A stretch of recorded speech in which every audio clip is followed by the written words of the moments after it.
Many young girls and women were coerced by prospects of employment, such as working in a factory, kitchen, or hospital. Arriving at the work sites, they discovered that it was not what they had expected. Many other women were simply forced by the Japanese into slavery, brutally beaten or raped before being taken away. As a comfort woman, they were beaten and raped every day, serving 30 to 40 soldiers each day. While enduring brutal conditions and assault, they were also under the danger of war, as the military brothels were often located close to the war front in order to serve as soldiers. For endless hours, the women were stripped of their dignity and often their life. Of the ones that survived, they were left emotionally, mentally, and physically scarred. When I was visiting my grandparents in China, I had also decided to go to the Nanjing Massacre Memorial Hall to learn more about the history of Nanjing, a city I had often visited in my childhood. Through this excursion, I had come to learn the horrifying experiences that comfort women went through. In truth, before my visit to this memorial hall, I had never heard of comfort women, so while reading about them, I was shocked at the fact that this was never taught about or mentioned before. Out of everything I came to know of in that museum, the brief paragraphs on comfort women stuck with me the most.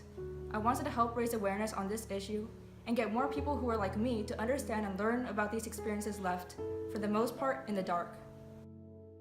Today, the comfort women are still yet to be fully recognized by the Japanese government and given an adequate apology. In 1991, the Japanese government acknowledged the existence of comfort stations for the first time and issued an apology to the women. However, they denied any legal responsibility despite the fact that the government organized the brothels and called for the capture of numerous women.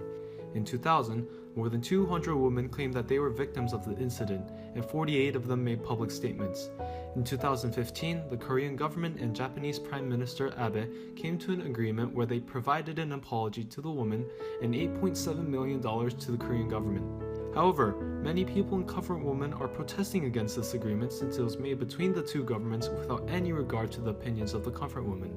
Instead, the women are demanding that the government and Prime Minister personally apologize to them, uphold that apology forever, agree that it was completely their fault, and stop trying to excuse themselves from this issue. There have been many times where I've helped an individual, and I've been left helpless when I needed help back the most. Obviously, these personal issues cannot come close to terrorizing of these Asian women. However, I have had a similar experience, though not as extreme. Over the past 2 years, I have been teaching children math concepts at a local facility. Recently, I stopped going due to a busy schedule, but I have never gotten recognition for the hours I spent there. In the end, I did not receive any volunteer hours, was not given any thanks, and was basically unnoticed from the moment I left. I want to help comfort women as well as try to make the relationship between Japan and Korea better. Due to the rough history such as the World War, between the Japanese and Koreans, the two countries never really reconciled with each other and continued to cause more conflicts. Issues similar to this from the past have led many Japanese and Koreans to still resent each other, so this might help to resolve some of the other issues, which include the quarrel of ownership of the islands of Lioncourt Rocks. Once the two countries make amends, they will have a larger capacity to improve through each other. By raising awareness, the victims of this tragic scene will not be forgotten with history, but will be remembered as an issue that even happens today. By showing that we care, it will inspire other people to spread the awareness, like a spark to a flame. With more people aware of this issue, we hope to rally more people on the side of the comfort women, and either make up for the rest of which the Japanese government could not, or convince the Japanese government to make further amends.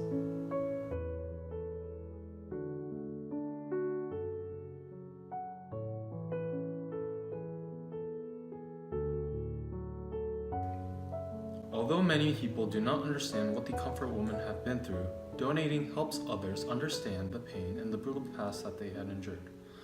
In the United States, barely any people recognize the situation that these women have faced and how they try to forget their lives and live on. By donating, these women will be more recognized throughout the country, as donors can help raise awareness with their donations. Even though the women are of different ethnicity and culture, we as people should strive to help others that are doing poorly or are in need of help. Even the smallest actions can have large effects and inspires others to take the steps that someone has done.